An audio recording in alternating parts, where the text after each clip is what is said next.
शादी की रात में कमरे में दाखिल हुआ और दरवाजे का लॉक कर दिया। वो डरी सहमी सी बैठी थी, बिल्कुल चुप सी। मैंने उसे सलाम किया तो उसने सलाम का जवाब दिया। उसका इतना आहिस्ता जवाब था कि बहुत मुश्किल से मुझे सुनाई दिया। मैं थोड़ा सा मुस्कुराया, अपना कोट उतार कर रखने लगा। मैं कोट उतार कर उसके पास जाकर बैठ गया और उससे पूछा, क्या हाल है आपका? वो सहमी हुई थी। उसने आहिस्ता से बोला, जी ठीक हूँ। फिर मैंने पूछा, थक गई होगी? वो कुछ न बोली तो मैं समझ गया कि वो थकी हुई है। फिर मैं उठा और कोट की जेब से उसके लिए गिफ्ट निकाल कर लाया। वो अभी तक सर नीचे किए बैठी थी। मैं गिफ्ट लेकर उसके पास जा बैठा और उसे बोला, मेरी जान, अपने मुहाफिज के पास बैठी हो, फिर भी इतनी डरी हुई क्यों हो? ये सुनकर उसके चेहरे का रंग थोड़ा सा खिल उठा। शायद मेरी इस बात से उसे अपनायत का हौसला हुआ हो। खैर, मैंने गिफ्ट खोला, जो ब्रेसलेट था। मैंने प्यार से उसका हाथ पकड़ा और उसे गिफ्ट पहनाना शुरू कर दिया।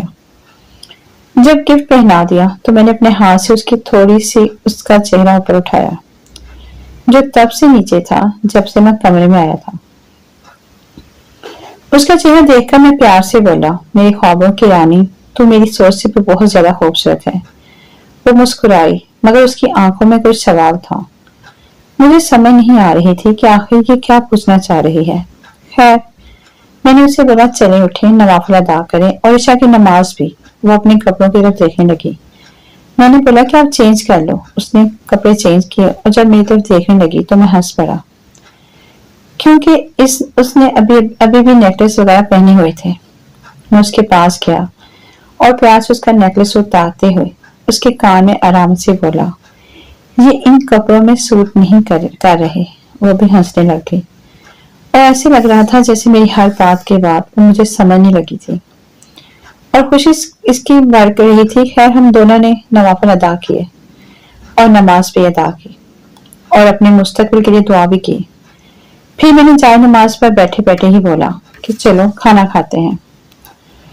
दोनों आकर बैठ गए और मैंने खुद खाना लगाना शुरू कर दिया। वो पहले चुप थी, मगर उसके चेहरे पर खुशी सी थी। खाना पहले मैंने शुरू किया। वो शर्मा रही थी। फिर मैंने चम्मच में चावल डाले, उसे खिलाने के लिए उसके मुंह के पास ले गया। वो मुस्कुराई और खा गई। खाना खा रही थी कि मुझे अचानक से बोली, आप मुझे कभी छोड़ तो नहीं देंगे? उसने जब पूछा कि मुझे कभी छोड़ तो नहीं देंगे तो मेरी आंखों में पानी भर आया। मैंने एक साइड पर देखकर आंखों को साफ करके उसकी तरफ देखा, जो नीचे देख रही थी। शायद उसे शर्मिंदगी हो रही थी, क्योंकि वो समझ रही थी कि उसके सवाल की वजह से मेरी आंखों में आंसू आ गए हैं। मैं सिर्फ आंखों के साथ मुस्कुराया और बोला, पगली, तुम जान हो मेरी, मैं तुम्हें छोड़ दूंगा तो खुद भी मर जाऊंगा। और मुर्दे का ठिकाना घर नहीं बल्कि कब्रिस्तान होता है। वो मुस्कुराई और बोली, बस मैं खाना खा चुकी हूँ। मैं हंसा, बोला, चुप करके सारा खत्म करना है। वो भी हंसने लग गई। मैंने महसूस किया कि अब वो मुझे अपना मुहाफिज समझने लगी थी और ये सब देखकर मुझे बहुत खुशी हो रही थी। मैं खुद बर्तन समेटने लगा तो बोली, आप रहने दें, मैं खुद ले लेती हूँ। उसकी इस बात ने जैसे मेरे दिल जीत लिया हो। मैं उठा, उसे प्यार से उसके कंधों से अपने बाजू में उठाया और बेड पर बिठा दिया। वो मुस्कुरा रही थी और साथ ही बोली, आप बैठ जाइए ना, मैं कर लूंगी। मैंने उसे बोला, पगली, चुप कर, तुम थकी हुई हो। खैर, फिर मैं भी उसके पास बेड पर आकर बैठ गया। टेबल से मैंने दूध का गिलास उठाया, उसे दिया कि पियो इसे। वो मुझे कहने लगी, पहले आप। मैं मुस्कुराकर गिलास उसके मुंह के पास ले गया। गिलास पर उसकी लिपस्टिक के निशान लग गए थे। फिर मैंने दूध उसके लिपस्टिक के निशान जगह से पिया तो वो सर नीचे करके मुस्कुराई। फिर मैंने गिलास एक साइड पर रखा और उसे बोला, कोई जरूरी बात करनी है? मैं जानता हूँ कि आप थकी हैं। अगर आप आराम करना चाहती हैं तो कोई बात नहीं, आप आराम कर लो। वो मेरी तरफ देखकर मुस्कुराई और बोली, आपके लिए जान भी हाजिर है। आप आज जागने की बात कर रहे हैं। उसकी इस बात ने मेरा दिल जीत लिया। मैं उठा और दोनों तकिए बेड के साथ रखे और खुद टेक लगाकर बैठ गया और उसे बोला कि टेक लगा के बैठ जाओ। जैसे ही पीछे हुई तो मैंने उसे अपनी तरफ खींचकर अपने कंधे के साथ टेक लगा दी। मतलब उसने अपना सर मेरे कंधे के साथ रख लिया। मैंने अपनी बात शुरू की और बोला, मुझे सिर्फ इज्जत और वफा चाहिए, दे सकती हो सारी जिंदगी? वो बोली, हाँ, कभी शिकायत का मौका नहीं दूंगी। अब मैंने अपने बाजू उसके अपनी तरफ किया और उससे बोला कि अगर तुम इन दो बातों का ख्याल रखोगी तो मैं तुम्हें अपनी रानी बनाकर रखूंगा। वो मुस्कुराई और बोली, ठीक है। मैंने उसे बताया कि मेरे ऊपर सबसे ज्यादा हक मेरे वालिदैन का है और तुम पर सबसे ज्यादा हक मेरा है। वो थोड़ी सी हैरान हुई, शायद उसे इस बात का पहले पता नहीं था। खैर मैंने उसे बोला कि मेरे वालिदैन की खिदमत करना तुम्हारा कोई फर्ज नहीं है। तुम करोगे तो इस घर में मेरी इज्जत होगी, और मेरी होगी तो साथ तुम्हारी होगी। उसके चेहरे पर खुशी की लहर दौड़ी, शायद उसे मेरी बात ठीक से समझ आ गई थी। फिर मैंने उसे बोला कि तुम मेरे अंदर रहती हो और मैं तुम्हारे अंदर। ये सुनकर सवालिया अंदाज में मेरी तरफ देखने लगी। मैंने अपनी बात जारी रखी, बोला कि जब हम एक दूसरे में बसते हैं तो हम दोनों की बातें भी हम दोनों तक ही रहेंगी, न कभी तुम किसी को बताओगी न मैं। वो मुस्कुराई और हाँ में सर हिला दिया। और फिर मैं बोला कि ये घर जो पहले मेरा था अब हमारा है, मतलब हम दोनों का। इस घर की कभी भी किसी से कोई बात, कभी घर की बात कभी भी किसी से नहीं करनी चाहिए, वो तुम्हारे अपने वालिदैन ही क्यों ना हो। वो बड़ी ठीक है। अब उसने जवाब दिया तो मैंने देखा कि वो थोड़ी नींद में थी, मगर मैं कुछ न बोला। और फिर मैंने अपनी बात जारी रखी और बोला, ये तो थी घर की जिंदगी जो सबको कहीं ना कहीं किसी न किसी से शादी करके गुजारनी पड़ती है। एक बात बोलता हूँ, मेरी जिंदगी आज तुमसे शुरू हुई है और तुम पर ही खत्म होगी। मैं मर तो सकता हूँ, मगर कभी तुम्हारे अलावा किसी की तरफ देखना तो दूर की बात, किसी गैर को सोचूंगा नहीं। आज से मेरा सब कुछ तुम तक महदूद हो गया है। ये बात करके मैंने उसकी तरफ देखा तो वो सो चुकी थी। उसका एक हाथ मेरे सीने पर और एक हाथ अपने साथ। उसने अपना सर मेरे बाजू पर रखा हुआ था और वो गहरी नींद में सो चुकी थी। मैं उसकी तरफ देखता रहा, उसके जागने का इंतजार करने लगा। यकीन मानो, मेरी जो जिंदगी गुजर चुकी थी उससे लेकर आज तक कोई इंतजार जिसने मुझे सुकून दिया, तो वो इंतजार आज अपनी रानी के जागने का इंतजार था। मुझे बहुत खुशी हो रही थी उसके जागने का इंतजार करके। खैर इंतजार करते करते 2 घंटे गुजर गए। वो अचानक से जाग गई और मेरी तरफ देखने लगी। मुझसे देखकर मुस्कुराया और उसे अपनी तरफ खींचकर अपने सीने पर सुला दिया। वो हैरान भी थी और खुश भी, मगर मैंने उसे आराम करने दिया। मैं उसे यूं सोता हुआ देख रहा था, पता ही नहीं चला कि वक्त गुजर गया और नमाज का वक्त हो गया। मैं उसे जगाना तो नहीं चाहता था, पर नमाज अदा करना तो फर्ज है। तो मैंने उसकी परेशानी से बाहर हटाई और उसे प्यास उसके चेहरे से हल्का सा चहलाया। उसके कान में बोला कि नमाज का वक्त हो गया है।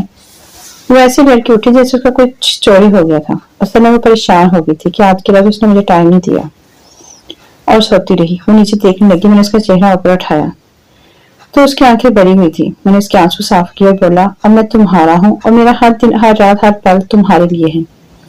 परेशान न हो, तुम सोई हो तो आज मुझे पूरी रात तुमको जी भर कर देखने का मौका मिला है। ये बोलकर मैंने उसे उठाया और दोनों वजू करके नमाज अदा करने लगे। नमाज अदा करके हम दोनों ने दुआ की और फिर दोनों ने तिलावत कुरान पाक की। फिर मैं उठा और बेड पर बैठ गया। वो भी आकर मेरे पास बैठ गई। मैंने उसका हाथ पकड़ा तो रोने लग गई। मैंने उसे अपने बाजुओं के हिस्सा में ले लिया और उसे रोने दिया और फिर उसके आंसू साफ किए। पगली, मेरे होते हुए रो क्यों रही हो? तो वो नजरें नीचे करके बोली, आज मैं क्यों सो गई? मैं मुस्कुराया और उसे अपनी तरफ करके कहा, मेरी जान, जब मुझे कोई परेशानी नहीं तो तुम खुद को क्यों परेशान कर रही हो?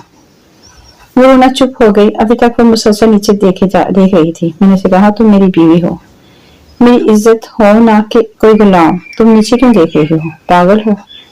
तुम्हें ऊपर देखकर जीना है, मेरे से, मेरी इज्जत और ताकत बनकर। वो मुस्कुराने लगी। उसने मुझसे कहा कि एक बात पूछूं? मैंने कहा, एक नहीं 1000 बातें पूछो। तो उसने कहा कि आपकी जिंदगी में कोई और लड़की भी थी कभी? मैं सोच में पड़ गया और फिर कहा, हाँ एक थी, और शायद आज भी वो उसके दिल में है, क्योंकि वो मेरी पहली मोहब्बत थी और उसे बुलाना बहुत मुश्किल। ये सुनकर बोली, मगर जैसे आप मेरे साथ रह रहे हैं, मुझे तो नहीं लगता कि आपकी जिंदगी में सिवा कोई और हो। तो मैंने कहा, उस लड़की को मैंने कहा था कि अल्लाह की कसम, अब जो लड़की मेरी जिंदगी में मेरी जीवन साथी बनकर आएगी, ये दुनिया उसकी किस्मत पर रश्क करेगी। मैं तुम्हें इतना प्यार दूंगा कि इंशाल्लाह ये दुनिया रश्क करेगी तुम्हारी किस्मत पर। ये सुनकर उसने अपना सर मेरे कंधे पर रख दिया और कहा कि मुझे बहुत खुशी हुई कि आपने मेरे एक बार पूछने पर मुझे सब सच बता दिया। मुझे अपनी जिंदगी में ऐसे सच्चे और मुखलिस साथी की तलाश थी जो अब मुकम्मल हो गई है। मैंने कहा, बस तुम कभी मुझसे झूठ नहीं बोलना और मजाक में भी कभी मुझसे कोई बात न छुपाना। मैं तुम्हें कभी रुस्वा नहीं होने दूंगा, ये मेरा वादा है तुमसे। बातें होती रही, वक्त का पता नहीं चला कि 10 बज गए और दरवाजे पर दस्तक हुई और आवाज आई कि नाश्ता ले ले। मैं उठने लगा तो उसने मेरा हाथ पकड़ा और बोली, आप बैठे, मैं लेकर आती हूँ। हम दोनों बैठकर नाश्ता करने लगे और बोली, एक बात बोलनी है मुझे। मैंने कहा हाँ बोलो, तो बोली मुझे खाना बनाना नहीं आता। मैं उसमें मुस्कुराया। ये तो और भी अच्छी बात है क्योंकि मैं खुद आपको सिखाऊंगा। वो हंसने लगी और साथ बोली कि आप। मैंने कहा हाँ, मुझे इतना हल्का मत समझो, मैं हर किस्म के खाने बना लेता हूँ। तुम फिक्र ना करो, हम मिलकर काम किया करेंगे। वो हर गुजरते लम्हे के साथ खुद को मेरे साथ महफूज समझने लगी थी। इसी तरह जिंदगी बसर होती रही और मैं रोज उसके साथ किचन में काम करता और उसे खाना बनाना सिखाता। वो बहुत खुश रहने लगी थी। मुझे इस बात की समझ नहीं आ रही थी कि ये मेरे साथ इतनी खुश कैसे है। हालांकि मेरी पहली मोहब्बत तो मुझे कहती थी कि तुम कभी एक अच्छे शौहर साबित नहीं हो सकते। फिर हम एक दिन उसके अम्मी अबू के घर गए तो माँ बाप अपने बच्चों के चेहरे से उनके हालात जान लेते हैं। अम्मी और अब्बू ने उसको देखने के बाद मुझे बहुत प्यार किया, इतना प्यार किया कि मैं आपको क्या बताऊं। और उनका प्यार मुझे बहुत अच्छा लगा। मैं अपनी बीवी के साथ उसके अम्मी अब्बू के साथ बहुत प्यार से रहने लगा। इसी तरह मेरी बीवी मेरे घर में मेरे माँ बाप को बहुत प्यार करने लगे और इनको भी अम्मी अब्बू कहकर बुलाने लगी। मैं बहुत खुश रहने लगा। एक दिन मेरी अम्मी ने मुझे और मेरी बीवी को बुलाया और मुझे कहा कि तुम्हारी बीवी को मैंने अपनी बेटी माना है, उसके साथ कभी कोई जुल्म ना करना। ये कहकर मेरी अम्मी ने मेरी बीवी के माथे पर बोसा दिया और जब हम अपने कमरे में आए तो मेरी बीवी ने मुझसे कहा, आपको पता है कि आज मैं इतनी खुश क्यों हूँ? दिल कर रहा है कि अपनी जान आप पर वार दूं। मैंने उसके मुंह पर हाथ रखते हुए कहा कि बस तुम इस तरह मेरे माँ बाप के साथ अपना रिश्ता बनाए रखना, और कहा कि मेरा प्यार हर गुजरते पल में तुम्हारे लिए बढ़ता ही जाएगा। ये सुनकर उसने अपने हाथ मेरे कंधों पर रखे और बोले, आपका हुक्म सर आंखों पर। मैं मुस्कुराया और उसके सर पर बोसा दिया। आज मेरी शादी को 3 साल हो गए हैं मगर कभी हमारे घर में कोई मसला नहीं हुआ।